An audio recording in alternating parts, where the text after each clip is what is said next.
welcome to this special edition of Pet Project called Rappaport To The Rescue. I am Jill Rappaport, and I am really thrilled to be back here with another show to highlight the joys and importance of rescue and adoption at a time when our shelter animals truly need it most. And what a great way to kick off this show than on the Great White Way.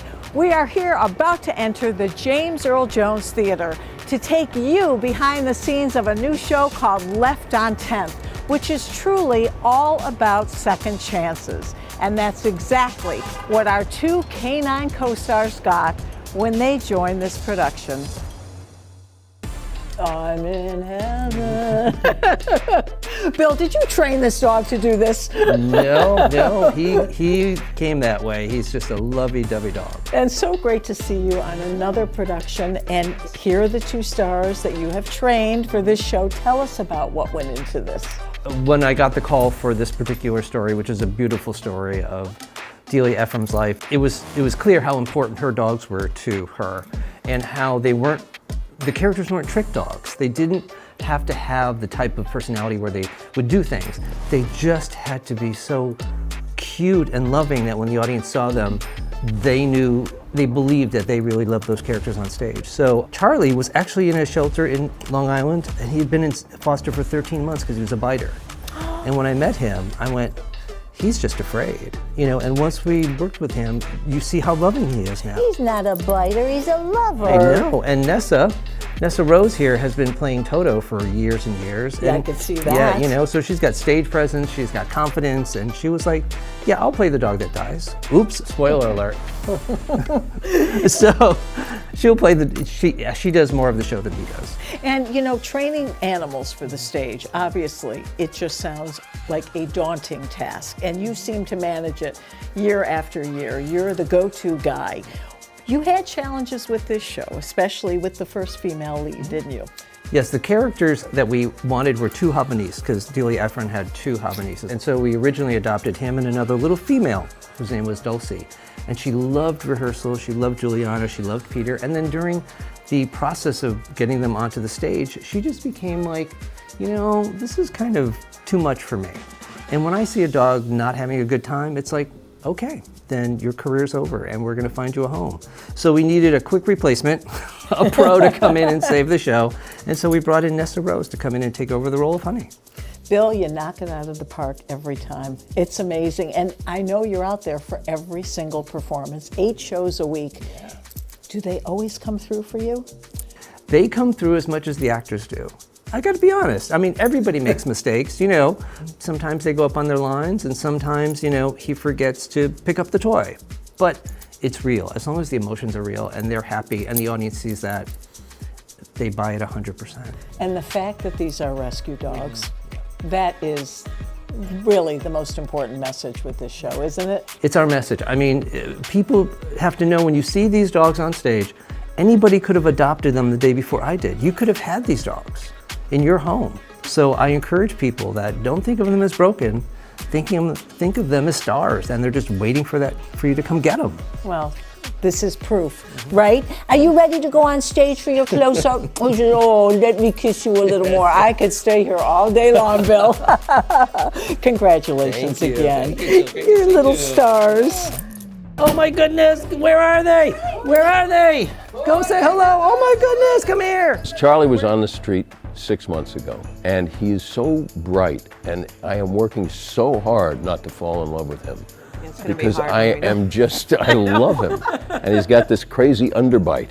And he will just be so obedient. He'll just be, sitting there, I'm not moving. I'll stay here for a week. I'm not going back on the street. I'm not going back on the street. And what is it about this show that tugs not only at our heartstrings, but really makes us reevaluate our lives? Well, I think it speaks to us. There aren't that many shows out there that speak to an audience that's, our age, that are, sort of looking at the last half of their lives. And there are a lot of people out there that have had similar experiences with loss and are really primed to believe that there are second chances.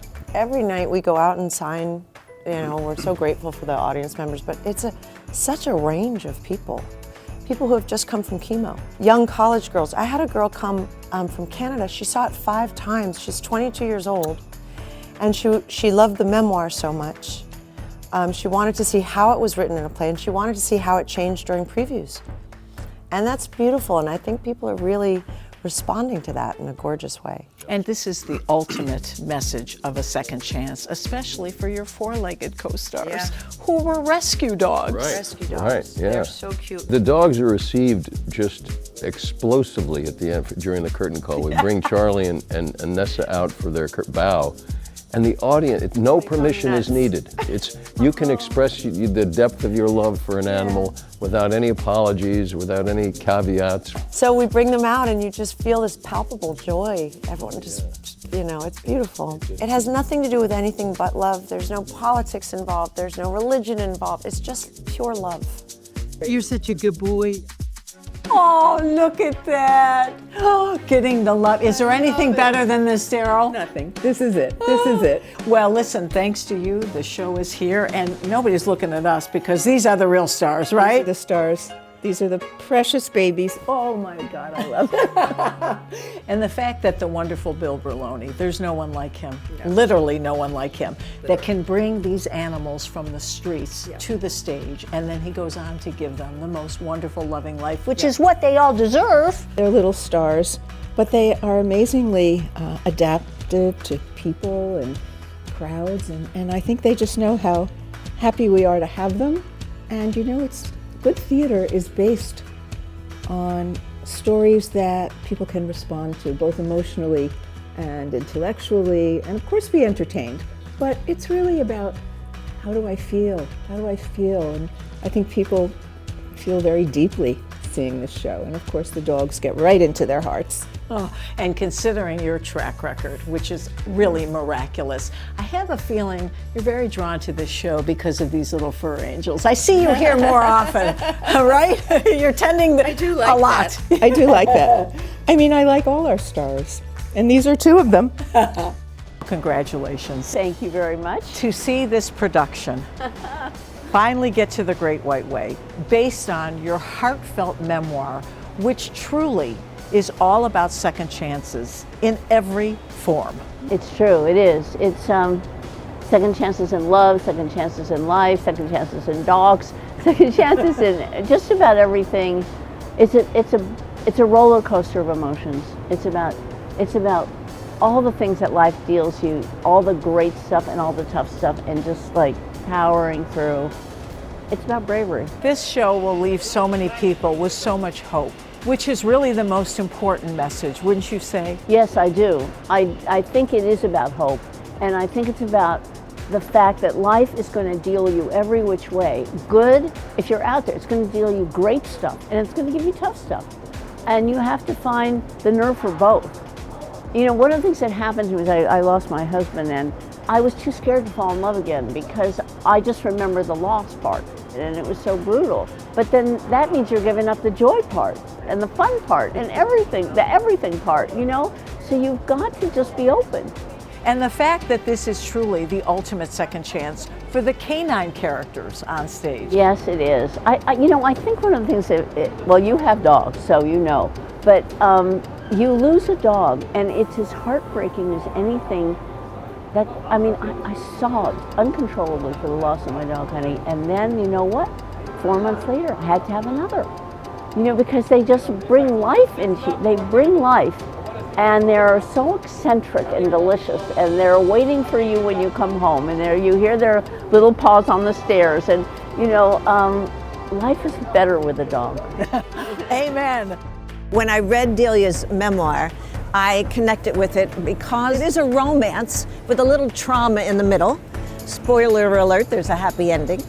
But that trauma in the middle is a diagnosis of leukemia. And sadly, I lost my wonderful husband to leukemia. So when I read her memoir, I felt it in my heart. And then all of a sudden I got a call about, would you direct a play based on her memoir? And I jumped at the chance because at this point in my life too, you want to give back and you want to share the information that you know to the actors and to an audience.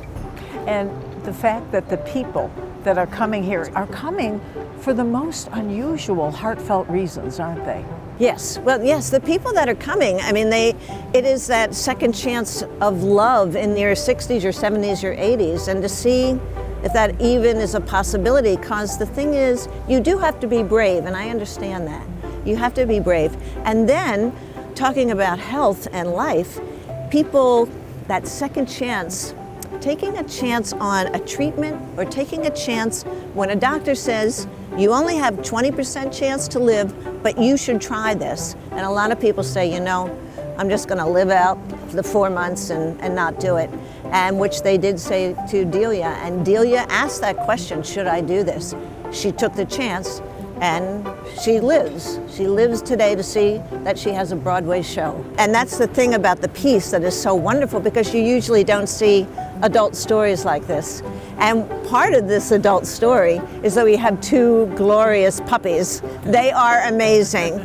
You know, the old adage, which I know you've heard, never work with kids or pets, right? Yes. But in this case, Yes. these pets are really an aphrodisiac. They are, and I think because Bill worked really well with them with Julianna, Marguiles, and Peter Gallagher, making sure the relationship was strong, making sure that they felt comfortable with each other. So every morning before we even would start work on the play or the acting, it was dog time. We called it dog time. And it was just Julianna and Peter having a great connection with the dogs. And that's the way Bill does it. It's very important to him. And to be able to shine a light on these rescue dogs that are shining a light on the Great White Way is truly wonderful. It is wonderful, and it's important too, because I think, as you say, right now we are in a situation here where we have a lot of dogs that are there needing love, needing owners. And I think when the audience sees these dogs come out and take a bow and smile their doggy way to the audience, I think they think, well, maybe I could do this too. So those 2 dogs have really gotten a second chance. And thank you for doing this and shining a light on us and our wonderful dogs, on Nessa, Rose, and Charlie, who bring great joy into the building.